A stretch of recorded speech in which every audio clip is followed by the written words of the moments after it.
Mr. Longfield. Mr. McDonald Avalon. Rising on a point of order. I recognize the Honourable House Leader. Thank you, Mr. Speaker. We just had a very important vote to Canadians, and the member from Avalon literally gave the finger to those Canadians as he stood to vote for our motion, which was to give them a break and a reprieve on home heating costs. He gave the finger to the senior choosing between heating and eating. He gave the finger to all those struggling to make ends meet in an unaffordable Canada. He gave the finger to all Canadians watching.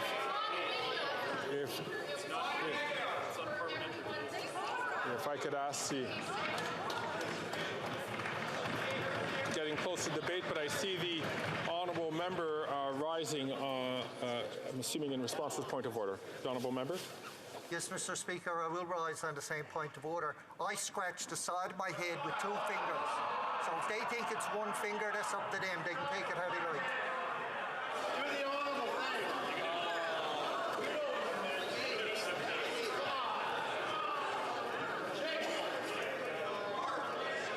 Colleagues,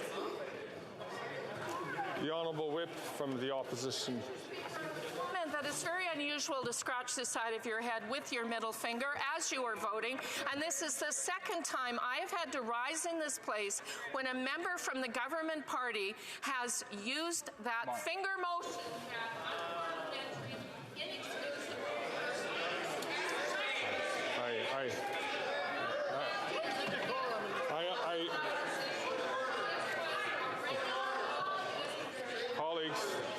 Colleagues. We are now.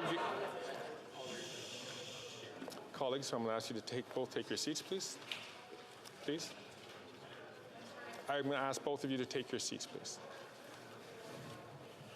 Colleagues, we had a point of order raising a very serious issue in terms of comportment, decorum, and respect in this House. It was raised by the honourable member.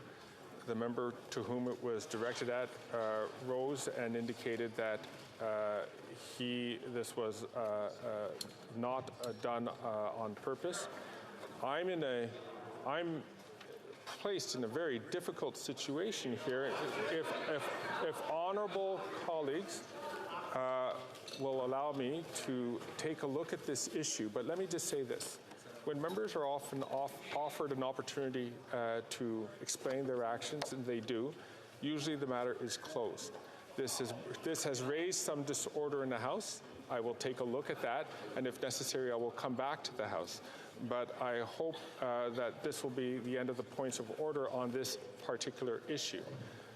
The honourable member from South Shore, St. Margaret's, are you rising on the same point of order? Is that a point of clarification or a point on There is no point of clarification. As a witness? So I'm going to ask the honourable member. I just indicated to all members of this House that I'm going to take this issue. I'm going to take a look at the videotape, and I will come back to members if it's necessary. Is North Island, Peterborough South, is this on the same point of issue? The chief whip of our party, you should be given the appropriate time to give the full merit to the situation, as is constituted. So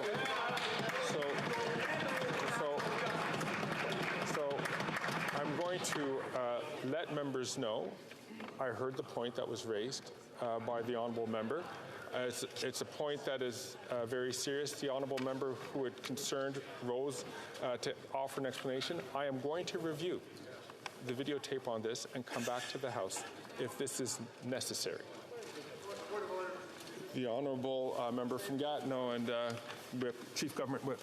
On a different point of order, Mr. Speaker, I would put it to you that during votes, the catcalls and the very oppressive screaming from the other sides is an intimidating and bullying tactic by members of the opposition to all members of this. So I'm going to ask. All right. I'm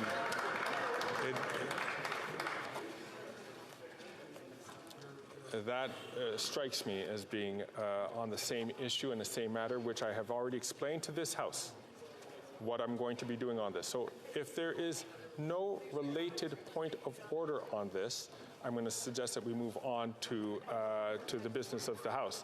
But I recognize the member, and I hope you heard my statement. I'll recognize a member from Battle Creek, Grand Prairie. Sorry, Battle River, Crowfoot. Grand Prairie, Mackenzie.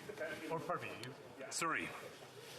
Very much, Mr. Speaker, and I think that if you look throughout the standing orders, you see very clearly that it is that when concerns are brought forward in this House, specifically when the Chief Opposition Whip brings forward a concern, Mr. Speaker, that it is absolutely essential and incumbent upon the Chair to ensure that she, in this case, she is heard in its entirety as the evidence being presented is key to ensuring that we can perform our parliamentary duties in this place. So, Mr. Speaker, to not allow the Chief Opposition Whip to finish her statement regarding something that, whether the governing or other parties like it or not, it is incumbent upon the Chair to ensure that the Chief Opposition Whip has a chance to be heard.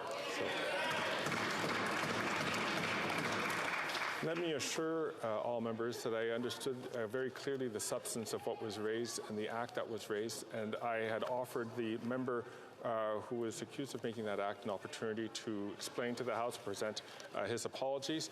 The member made an explanation. I am going to take this matter back. There is no more reason for us to be able to dispute this matter aside from holding up the affairs of this House. I'm trying to make sure that we conduct this way. But let me reassure all members that I take all of their interventions very carefully, but there is, to this point, I have not heard a new point of order which is being raised. The Honourable member, forgive me, from Grand Prairie, Mackenzie. Thank you, Mr. Speaker. I think it's important for us to consider what has just happened.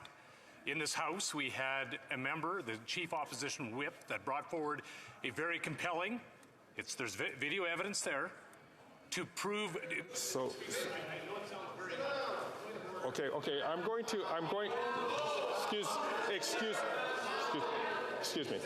excuse me, all members, I'm going to ask, especially the leadership, I'm going to ask all members, please. Fair enough point from the member from Central Notre Dame, Coastal Bay Central Notre Dame.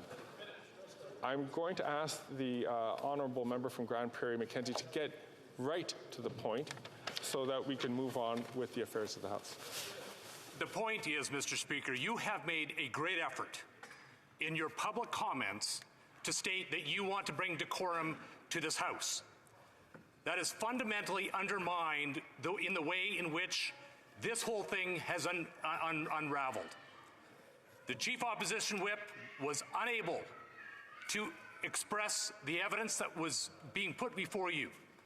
The member from the Liberal Party stood up and said he was innocent while still indicating the gesture that he used, and then, Mr. Speaker, it was only after multiple other interventions before you said that you would take it back. Mr. Speaker, I believe that it undermines the public statements that you've made with regards to bringing decorum to this House. I cannot. I'm certainly. I'm sorry. I regret that the member feels this way, but I feel, as this chair, is that I heard the point that was raised by the Chief Whip of the Opposition. It was an important point. The point was very well made. I wanted to hear if there are any new points to this. There were no new points which were raised to this. I have asked the honourable member to rise in this House. The member offered his excuse.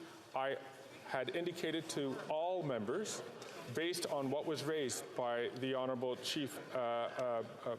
Honourable Whip of the Opposition, that I'm going to take a look at this matter and come back to the House if it is necessary to do so. I'm hoping that the member from Miramichi is rising on an issue, a new point of order. Because if it is on the same one, I think I've heard enough that we should move on to the next item of the House.